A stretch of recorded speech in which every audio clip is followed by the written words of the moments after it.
In today's video, we have the latest trade talk on teams like the Ottawa Senators, Buffalo Sabres, Pittsburgh Penguins, and San Jose Sharks, plus are the Toronto Maple Leafs targeting a veteran, possibly on a PTO. We'll discuss that possibility, and we have a few signings as well. All that coming up next.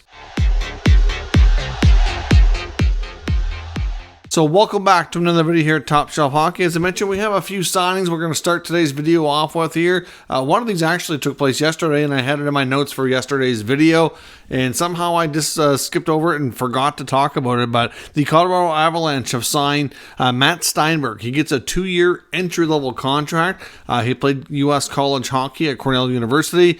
Had some pretty good numbers there, some good stats, but because of his age, a little bit older, he gets a 2-year ELC. Steinberg more than likely will start the season in the AHL Colorado Eagles organization, but certainly looks like a decent looking prospect for them here for the future. Someone who can probably step in and maybe play a bottom six role. Winnipeg Jets have also come to terms with RFA defenseman Logan Stanley. He gets a 1-year contract valued at $1 million, so he will once again be a restricted free agent this time next year. So we'll see. Hopefully they can come to terms on a new contract sooner than this, or if he's going to be part of the organization, because I know I've seen some speculation that Jets, media not really sure if Stanley is going to be a long-term fit there in the Jets organization. It's hard to say. I think their blue line is going to see some turnover in the next year, and it's just hard to say if he will be one of the ones who stays or moves on. So we'll see. But Logan Stanley, of course, is a huge guy.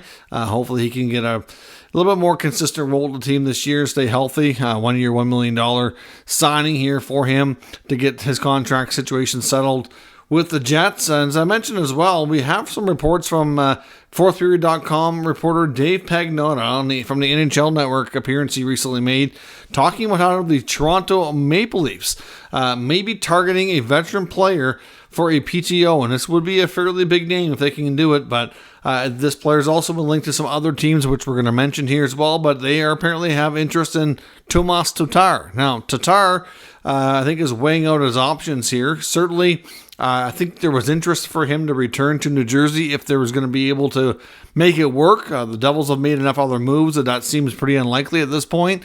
We've seen reports that Tatar has been linked to other teams. There's at least 3 to 4 teams that are having conversations with his camp on a potential contract. At this point, though, it seems like because of the Leafs salary cap situation, they're only able to offer him a PTO to come to training camp. It kind of just buys them some more time to kind of get things sorted out, right?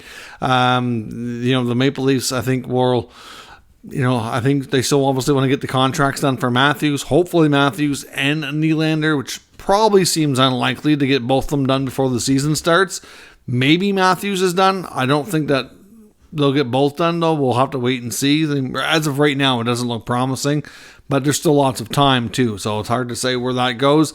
But they're certainly in a position where Tatar, depending on what he's willing to accept here, I don't know that he really wants to go to camp on a PTO. He's probably looking for a guaranteed contract. Now, there's been some link to other teams like we'll talk about, like maybe Pittsburgh, Buffalo. There's been others as well. Winnipeg's been mentioned. So hard to say. I don't know if Tatar is looking for best chance to win a Stanley Cup, most money, good combination or balance thereof. There hasn't been a whole lot of leaks or details on what his preference is, so we don't really know. But interesting to see the Leafs linked to this veteran player. He would certainly be a really good middle six option for them. I mean, Tatar is actually a very responsible defensive player, really good metrics in that front, and he can still contribute decently offensively as well. I mean, if he can stay healthy and appear in the full schedule here, I wouldn't be shocked to see Tatar put up another 40, 45 points and give you some really good solid two-way play. That's someone who can play, second or third line, depending on the day and the assignment, the night, etc. Would be a great ad for a lot of teams, including Toronto. They just really can't afford to offer him much. So the Leafs might be a little bit handicapped in that situation because of their ability to not be able to squeeze much in under the cap. But then again, some of the other teams are kind of in a similar boat, but there are some that have a little bit more room, and we'll see what Tatar decides. He could also end up, if he gets a chance to do a more lucrative contract, could go to a team that's maybe not expected to contend and then hopefully get flipped at the deadline. Like, look, some of the other contracts we've seen for players that are certainly fair to say overpaid. Like, there's been, like Alex Killorn going to Anaheim, that type of thing. Some of the deals in Chicago for a couple of their veteran players like Nick Foligno. The only problem is that they paid too much, even by retaining 50% of the deadline. That's still a lot of money for some teams to absorb. So you don't want to be too high on that front if you're hoping to get traded. So difficult to say what the best strategy is there, but interesting to hear the Leafs link to this player. Like many of the other teams here. I do want to touch on the San Jose Sharks and their captain, Logan Couture. Of course, Erik Karlsson was getting all the airtime and all the mentions in the media when it comes to the Sharks and about changes or rumors or trades, etc.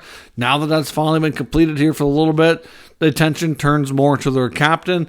He basically made an appearance on a Sharks podcast featuring Sharks beat writer Sheng Peng, and he was asked basically about his future and what does he see himself down the road. Does he intend to want to just play things out, finish his career, or what does he see at happening?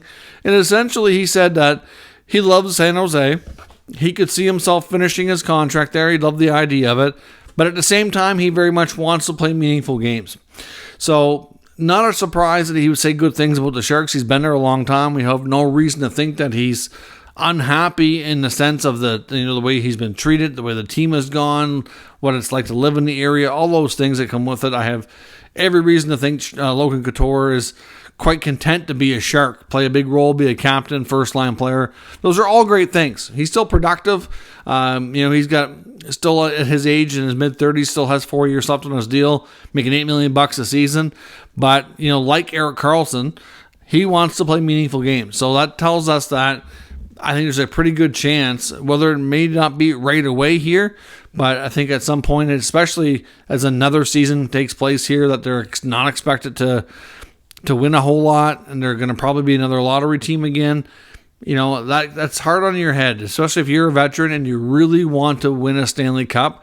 That can be challenging, and at some point, he may get to the same point that Karlsson did here in the not-too-distant future, where he's like, okay, I'd really like a chance to go win a Stanley Cup or be more competitive somewhere else. As much as I like it here, things are just not jiving anymore, and sometimes you just have to accept the fact that as much as you are always going to be linked to that organization, you're always going to be a part of it in your heart, it's just not where you need to be anymore. And that's, kind of where Karlsson was at. I think he loved being a Shark, but, he at the same time acknowledged his career's short, and you really don't have that many years left, when you think about it. And every year you don't win and you miss the playoffs and end up in the lottery, it just takes away that opportunity. So I wouldn't be too shocked here in not too distant future if we do hear Logan Couture talking to the Sharks about where he would be willing to go and to take a look at things. He's probably one of the few players on that team that's a veteran that's still relatively productive, that would still be have interest to other teams. Like, look at some of the other players are like Tomas Hertl just recently signed. His contract's a lot newer. I don't think Hertl's going to go anywhere. I think he's content to stay for the long haul. And then, of course, you get guys like Vlasic, who I don't really think there's any interest in the contract. So, there's going to be a few guys there that probably ride things out like that. And then players like Couture and others are probably going to be looking to move on here between this year and, probably the not too distant future after that. Now, in Pittsburgh, I want to talk about the Penguins as well. There's been some speculation I've seen through social media that they may look to move Jeff Carter. Now, I understand the sentiment here. I don't know if the Jeff Carter trade rumors, I haven't really linked it to any reputable source, but it seems to have gained a lot of traction online. I imagine from what I can gather, I do think some Pittsburgh writers have touched on it, but I think it's just more of a case of them wondering if the Penguins would go down that road. The only issue here is Jeff Carter signed a 35-plus contract that has trade protection in it. So Jeff Carter's not going to move unless Jeff Carter wants to move. And I know in the past, at least, he's been pretty, not willing to do that. Even when he was with the Los Angeles Kings, before he moved to Pittsburgh, there was talk that if he was, even though he didn't have trade protection at that point in his contract in his career, and the long rumor was that Jeff Carter reportedly, and this turned out to not be completely true, but at the time, you gotta wonder, it said that if you try to trade him, that he would just retire, that he was content being a Los Angeles King, wanted to finish out his career there, and even though he didn't have trade protection if you moved them, he was just going to say that I'm done. Now, of course, he get traded to Pittsburgh. Maybe if he's traded to a team that he wasn't crazy about and didn't really want to be there, maybe that would have happened. We'll never know. But then obviously he enjoyed going to Pittsburgh, had some opportunities to be, in competitive situations there. And then at the same time, he's re-signed since his other contract has since expired. He's been around the league a long time. I don't know why they re-signed him as long as they did. Like that re-sign didn't make sense to me. But then again, a lot of things that Ron Hextall did as GM didn't make sense to me in Pittsburgh. But the theory here is that they could move Carter to create enough space to bring in Tomas Tatar. Now, the Penguins are one of the other teams linked to Tatar. A lot of people see that him being an upgrade on Carter. The only difference is Carter can play center. Tatar's more of a winger, but they may have enough depth internally that they may not mind that, so to speak. So I don't know. I mean, to be honest, I think at this point I'd be a little bit surprised if they're able to pull it off. I totally agree that it's a good move. I just don't think it can happen. So, but we'll see if the Dubas and the Penguins can figure out a way to get Tatar. There's certainly a team in the mix, as we mentioned earlier. Toronto, the latest team to be mentioned here by insiders, but the Penguins have been in and around it for some time. The Ottawa Senators are getting a little bit more press again lately as well. As a new article in the Hockey News covering the fact that Shane Pinto is yet to be signed. Same goes for RFA Igor Sokolov, but he's going to be a little cheaper and may not necessarily make the team in a training camp. He may, though. Hard to say. But right now, the Sens only have 10 forwards under contract that are a bit more of a guaranteed spot. Now, they do have the European free agent they signed there, Schmelzka, which we don't really know how he's going to fit in. I mean, he could come up. He's making league minimum anyway. So they could actually have like 11 forward signed. They need to get Pinto signed, though. At the end of the day, he's an important piece. The article in the Hockey News kind of talks about the fact that it's really not clear what Pinto wants. But because of all the other moves that the Sens have made, it's just really complicated getting that done. Now, I don't know that Shane Pinto is necessarily going to want to do a long-term deal just yet. He's really hasn't had a ton of NHL action. And really, if you think about it, he's only had one full season. He was early into his first season when the major shoulder injury happened, put him out the rest of the year. He was a rookie technically last year. Was able to come in and have a good full season, put up some good numbers, 20 goals. Was in the race, but not super high for Rookie of the Year in the Calder Trophy. I expect him to take some steps this year. He really was asked to do too much, in my opinion. Being a rookie centerman with the injury to Josh Norris last year, he was playing top 6 minutes way more than he should have been. And you could tell there was times when he looked good, and there was times where you're like, okay, this isn't working. He's not ready for this. And the consistency just wasn't there. But at the same time, like now with the extra depth that they've made to get Norris healthy, if everybody can be healthy and put it all together this year, he should slot in the third line. They have less than $900K cap space. There's a lot of people that think Matthew Joseph is the odd man out, but I don't completely know that that's easy to do. He's making $2.9 million, multiple years on his deal, and he's coming off a fairly bad season where he wasn't overly productive and he missed a lot of time because of injury. That's not going to be easy to do. So I don't know how that's going to work. I do wonder, and this is just me speculating because I haven't heard a whole lot, I do wonder if they have maybe an injury or something that we're not aware of, that they might be able to use some LTIR to start the year. I don't know. I know at one point there was some minor speculation that Thomas Chabot may not be ready. He and Norris were both obviously rehabbing all summer, so I don't know. I can't say with certainty that's just a speculation on my point. I haven't heard that from league sources or anybody that linked to the team, but it just makes you wonder. They do need to do something. They need some space, and I don't know that Joseph is going to be easy to do as much as it probably makes the most sense and the most logical when you look at the roster. But something has to give here. There's no way Shane Pinto is going to sign like a 1-year deal at $890,000 or something, or whatever they have left in salary cap space when he just scored 20 goals and is likely going to build on that this year. So do look for Ottawa to do something. I don't know that it's going to be the simple obvious move here of Joseph, because that's going to be complicated to do and might prove too difficult. Now, the Buffalo Sabres, in my opinion, are going to be another team to watch. Now, we've seen late last night they pulled off a trade with the Ducks, trading defenseman Ilya Lyubushkin. Now, might seem like a minor deal, and for the most part it kind of is, but at the same time, we've talked recently on the channel about how the Sabres were likely going to be moving out a defenseman, if not maybe more than one, to make some room. Now, of course, the rumor along has been that the Buffalo Sabres really want to add another top 4D. Okay, out of all the defensemen on their roster, they see themselves having 3 out of the 4 really solid spots for the top 4 with Dahlin, Samuelsson, and Power. Okay, and then you had guys like Lyubushkin, Jokiharju, who at times had to play a top 4 role, but I don't think the team really felt they were the best candidates for those roles. And then you got guys like Johnson and Clifton that were brought in this year as UFAs. You still got Bryson in the mix. Those are they're really all third pair defensemen. So, for example, I wouldn't be shocked if a guy like Bryson, who we mentioned maybe being the most logical trade piece before, is still maybe moved. They don't need to do it because of cap space, but I do wonder if a top 4D is out there that they are targeting, that maybe a player like a Bryson or like a Victor Olofsson, who had been long speculated to be moved.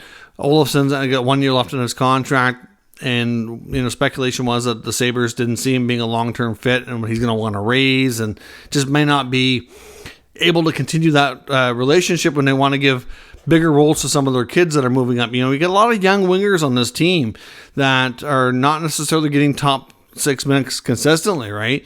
Obviously, if you look at your top 6, you got some spots there on the wing like Tuck and Skinner of some older veterans, but then you've got some players like like Jack Quinn, and you've got Peyton Krebs, and then of course you got Peterka coming up, and then guys like Olofsson, clearly, they can't all be top 6 guys.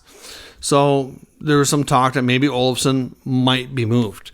He was in a rumor for some time. Then I know a few weeks ago it was mentioned that he probably wasn't going to be moved. But now I'm starting to wonder, because with this trade of Lyubushkin, they now have over $8 million in cap space. And they're still looking for that top 4 defenseman. And if they make a trade for one, they can probably going to move another contract out as part of that trade package, and they're still well-positioned cap-wise. They have a lot of guys that they can still have on this roster making ELC money or shortly above that. So, I got to think Noah Hannafin's a target. He's been linked to them before. They've also been linked to Tomas Tatar as another veteran forward to put in the mix too. They have been one of those teams kicking tires on him. But I think the decor is more of a priority. You have to think about goaltending, wondering too, because I wouldn't be shocked if they go into the season with UPL and Devin Levi as your goalie tandem. They have Eric Comrie in the mix there, but I think he'll be number 3 amongst those 3 goalies. They were linked to Hellebuck before. At the same time, that would be, I don't know if they can pull it off, and long term, does it make sense, or do they go with what they have, right? You got to wonder. So because really they have $8 million in space now. If they move out a guy like Olofsson or Bryson or some combination of that in a trade for a top 4 defenseman, yes, there would have to be other pieces involved, like future bases, like whether it be a first round pick or another top prospect or something to gain a guy like Hannafin to come over. But a contract could be going back the other way like that to create even more room. Hannafin doesn't make a ton of money right now either, so they could realistically trade for Hannafin and not really lose any cap space. If they include a guy like Olofsson, similar money, right? It's not really going to change a whole lot when it comes to the cap. They could still target another piece. And is that a goaltender, or is it maybe a more of a veteran winger to take the pressure off some of the kids? I don't know, right? That's the question. But the Sabres are already a team last year who made some big steps, just barely missed the playoffs. Goaltending should be better for them this year. Devin Levi was real good at the end of the season. If they can get themselves another top 4 defenseman especially, they're going to be a very, very dangerous team. And this team has good cap workings right now that they could make a couple of additions, really.